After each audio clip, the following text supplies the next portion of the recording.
ಇವತ್ತೊಂದು ನೋಡಿ super collections ಬಂದಿದೆ. ಕಾರ್ಗೋದಲ್ಲಿ 3 ಆರ್ಟಿಕಲ್ ಬಂದಿದೆ.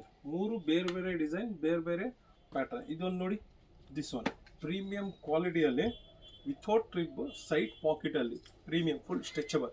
ಇದರಲ್ಲಿ ನಿಮಗೆ ನೋಡಿ 1 2 3 4 ಕಲರ್ಸ್ ಬಂದಿದೆ. Premium fabric. ಮತ್ತು ಇನ್ನೊಂದು ವೆರೈಟಿ ದಿಸ್ ಒನ್, ಇದೊಂದು ನೋಡಿ ಸೂಪರ್ ಆಗಿದೆ ನೋಡಿ, ಸಿಂಪಲ್ ಪಾಕೆಟ್ ಡಿಸೈನ್ ಬ್ಯಾಕ್ ಸೈಡಲ್ಲಿ ಈ ಥರ. ಇದರಲ್ಲೂ ಅಷ್ಟೇ ನಿಮಗೆ 1 2 3 4 ವೆರೈಟಿ. ಇದು ಒಂದು ನೋಡಿ ಸೂಪರ್ ಕಲರ್ ಇದೆ, premium white T shirt, fast colour T shirts ಎಲ್ಲ ಹಾಕಿದರೆ ಸೂಪರಾಗಿ ಕಾಣುತ್ತೆ. ಇನ್ನೊಂದು ವೆರೈಟಿ ದಿಸ್ ಒನ್, ಇದು ಅಷ್ಟೇ. ಇದು ಬಂದು ಬಾಟಮ್ ರಿಬ್ ವಿತ್ ರಿಬ್ ಬರುತ್ತೆ ನೋಡಿ, ಡಿಫ್ರೆಂಟ್ ವೆರೈಟಿ. ಇದರಲ್ಲೂ ಅಷ್ಟೇ ಸೇಮ್ 4 to 5 ಕಲರ್ಸ್. ಎಲ್ಲದರಲ್ಲೂ 4 to 5 ಕಲರ್ಸ್ ಅವೈಲೇಬಲ್ ಇದೆ. ಇದರಲ್ಲಿ 3 ಆರ್ಟಿಕಲ್ ಇದೆ. ಸೈಜ್ ಬಂದು 30 ಇಂದ 36ವರೆಗೆ ಇದೆ. ಮತ್ತು ಪ್ರೈಸ್ ಫುಲ್ ಅಫೋರ್ಡಬಲ್ ಪ್ರೈಸ್ ಇದೆ. ಬನ್ನಿ ಶಾಪಿಗೆ ವಿಸಿಟ್ ಮಾಡಿ, ಅರ್ಬನ್ ಸ್ಟೈಲಿಗೆ, ಮತ್ತು ಫ್ರೆಂಡ್ಸಿಗೆಲ್ಲ ಶೇರ್ ಮಾಡಿ.